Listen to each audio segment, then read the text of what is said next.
must be really great at Clue, huh? I'm very bad at dumb things. So first of all, I want to say congratulations on Knives Out. It is getting rave reviews from critics, rightly so. And now audiences are finally going to get a chance to see it. But I want to know for you, who are you most excited to see it? Everybody. I want people in the theaters. You know, it's out November 23rd for 1 week. So go to the theaters safely with your friends, your loved ones, you know, and then it'll be on Netflix December 23rd.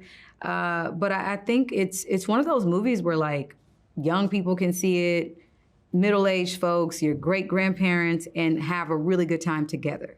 That's what I want. I want it to bring, it's that movie that's going to bring people to the living room, to the theaters, and you're going to want to watch it over and over again. I'm telling you, because the clues are like right there. I mean, this is a whodunit murder mystery, so you got to figure out who did it, right? So you're gonna want to, like, the way Ryan writes it, the clues were all there all along. Yeah, I love it. It is fun. It's such a fun puzzle. And I think you're right. It's a great cinematic experience and has a lot of crossover appeal. So totally agree with everything. And one of the things that stands out, obviously, is your character, Andy Brand. So you have a history of picking really fascinating and complex characters. What was it about her that made you just be like, yes, sign on the dotted line? She's so mysterious, so layered, you know.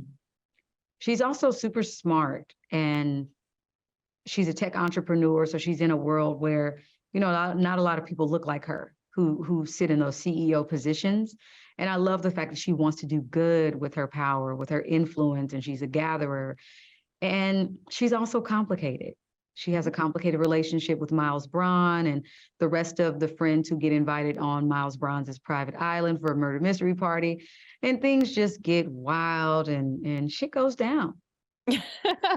Very true. Very true. And hard character to talk about, you know, without getting into spoiler territory. So this movie is a lot of fun. I think it is like pure cinematic serotonin. But I also think at its core, there is some social critique, which is to me always a very important element.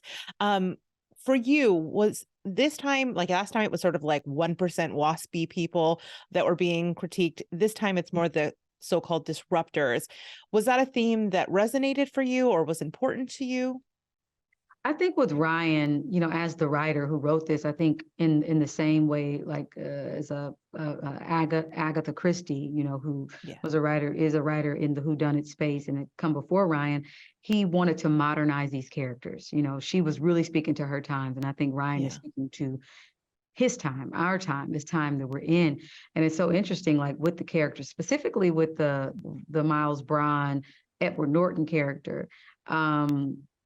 And my character too, like there's social media influencers in here, there are politicians, there's like, you see these people, you know, on Twitter, you see these people on social media, you see them in today's society. But I think with his character in particular, it's like, you know, he could be so many people right now. You know what I mean? Like he's an amalgamation of so much. And I think first and foremost, though, as Ryan would say, like, we're here to entertain. This is a film. This is a wild, twisty, you know, a film that's meant to bring people together, entertain. But it absolutely has something to say. Yeah. Yeah, absolutely. So speaking of modernizing it, Daniel Craig as the Benoit character, he's confirmed that at least in his headcanon and seemingly in the film, he is queer, which is exciting for me as an audience member and as a queer person. But I wanted to know for you if that was something that was important or really resonated for you. I didn't know until I actually saw it. You know, I got a chance to like see the film in like a small theater. Ryan showed it to me and I was just like, oh, I love it. I mean, I'm queer, non-binary, as you know. You guys are family. You know this about me already. Yes. So it was just great to have that representation and it not be like a big thing. It's like super normal, casual, cool, as it should be. Mm-hmm. Absolutely. Absolutely. It's one of the many, many reasons why I think this is a really, really special film and people are going to absolutely love it. Thank you so much for time. We're just thankful you enjoy it. Thank you for talking to me and sending my love to everybody there at Pride. Thank you so much. Have a wonderful day. You too.